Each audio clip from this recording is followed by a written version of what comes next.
எண்ணும் எழுத்தும்.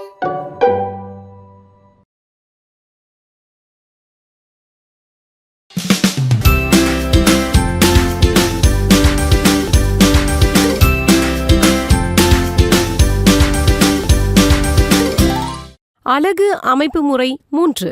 வகுப்பு 4 காட்டுக்குள்ளே பாட்டு போட்டி. வகுப்பு 5 தலைமை பண்பு. வணக்கம். இன்னைக்கு அலகு 3னுடைய அமைப்பை பற்றி பார்க்க போறோம். வணக்கம். பார்க்கலாமே.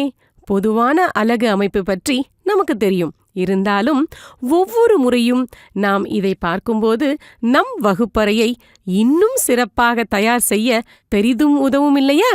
ஆமாம். அலகு அமைப்பை பற்றி தெளிவாக புரிந்து கொண்டு ஒவ்வொரு அலகிற்கும் தேவையான கற்றல் கற்பித்தல் துணைக்கருவிகளையும் தயார் செய்து கொண்டால் வகுப்பறையை சிறப்பாக கையாளலாம் இல்லையா?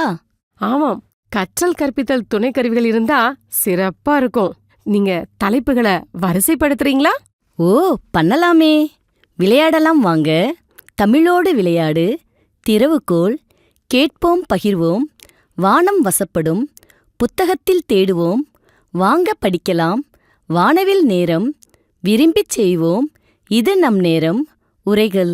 அழகா சொன்னீங்க.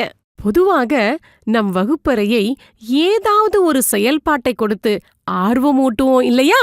அதுதான் விளையாடலாம் வாங்க. முன்னாடி படிச்சத மீள்பார்வை செய்வோம். அதுதான் தமிழோடு விளையாடு. பாடத்தை நடத்துவோம். அதுதான் திறவுகோல். குழந்தைகளையும் படிக்கச் சொல்லுவோம். திறவுகோல்ல வினாக்கள் கொடுக்கப்பட்டிருக்கும்.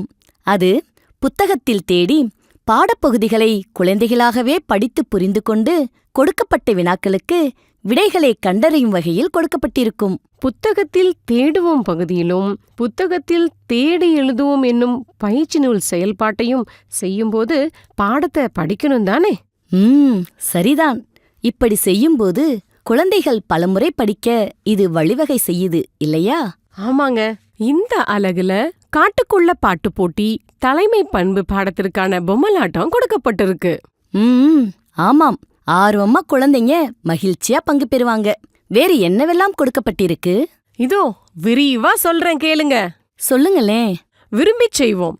திறவுகோல் 5ல கதை கதையாம் காரணமாம் பகுதியில குழந்தைங்க சொந்தமா கதை எழுத வாய்ப்பு கொடுக்கப்பட்டிருக்கு. குழந்தைகளுக்கு மிகவும் பிடித்த பகுதி அதுதானே? ஆமாங்க. கதையினாலே குழந்தைகளுக்கு மிகவும் பிடிக்கும் தானே? குழந்தைகளுக்கு சிறகுகள் முளைக்கச் செய்வது கதைகள் தானே. கதைகள் கேட்கும் பொழுது குழந்தைகள் கற்பனை உலகத்துல பறப்பாங்க. யானை கதையை கேட்கும்போது யானையாகவே மாறிடுவாங்க. ஆமாம். கதைகள் கேட்கும் பொழுது கற்பனை உலகில் பறப்பாங்கன்னா குழந்தைகளே கதைகள் எழுதும் பொழுது கற்பனை உலகையே படைப்பாங்க. ஆமாங்க. குழந்தைகளே ரொம்ப மகிழ்ச்சியோட கதை எழுதுவதற்காக மிகவும் எளிமையான உத்திகள் இந்த அலகுல கொடுக்கப்பட்டிருக்கு. ஆமாங்க. 2 சொற்கள், 3 சொற்கள், 4 சொற்கள்னு கொடுத்து அந்த சொற்களை பயன்படுத்தி கதைகள் எழுத சொல்லும் பொழுது குழந்தைகள் தன்னம்பிக்கையோட எழுதுறாங்க. ஆமாம். குழந்தைகள் சொந்தமாக எழுதும் பொழுதுதான் மொழியின் தேவைய உணர்வாங்க. சொற்களஞ்சியத்தை பெருக்குவாங்க. பிழை இல்லாம எழுதணும்னு நாம சொல்லாமலேயே குழந்தைகளை விரும்புவாங்க. ஆமாம். குழந்தைகள் சொந்தமாக எழுதும் பொழுது சில பிழைகள் நேரலாம். அங்க குழந்தைகளோட படைப்பாற்றலை பார்க்கணுமே தவிர பிழைகளை சுட்டிக்காட்டிக் கொண்டிருக்க கூடாது. சரியா சொன்னீங்க. அவ்வாறு ஏற்படும் பிழைகளை குழந்தைகளே திருத்திக் கொண்டு நாளடைவுல தனக்கென ஒரு மொழி நடைய கட்டமைத்துக் கொள்வாங்க அல்லது உருவாக்கிக் கொள்வாங்க. சரிதானே? கண்டிப்பாங்க. குழந்தைகள் சொந்த நடையில் எழுத ஊக்குவிப்போம். குழந்தைகள் எழுதும் கதைகளை காட்சிப்படுத்துவோம். அடுத்து கேட்போம் பகிர்வோம் பகுதி. இந்த பகுதியில குழந்தைகள் தாங்களா எழுதிய கதைகளை பத்தி வீட்ல பகிர்ந்து கொண்டு பேசுவதற்கு வாய்ப்பளிக்கும் வகையில கொடுக்கப்பட்டிருக்கு. ஆமாம். அடுத்தது வானம் வசப்படும் பகுதிதானே? ஆமாங்க. இந்த பகுதியில பயிற்சி நூல் செயல்பாடுகள் கொடுக்கப்பட்டிருக்கும். தெரிந்ததுதானே? தெரியும் தெரியும்.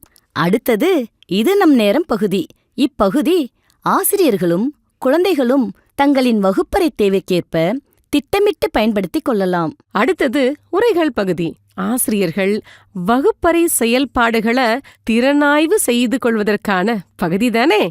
ஆமாம். பல்வேறு நாடுகளில் ஆசிரியரின் நாட்குறிப்பு மிகவும் சிறப்பானதாக பார்க்கப்படுகிறது. அதைப் போலவே முக்கியத்துவம் வாய்ந்ததுதான் உரைகள் பகுதி.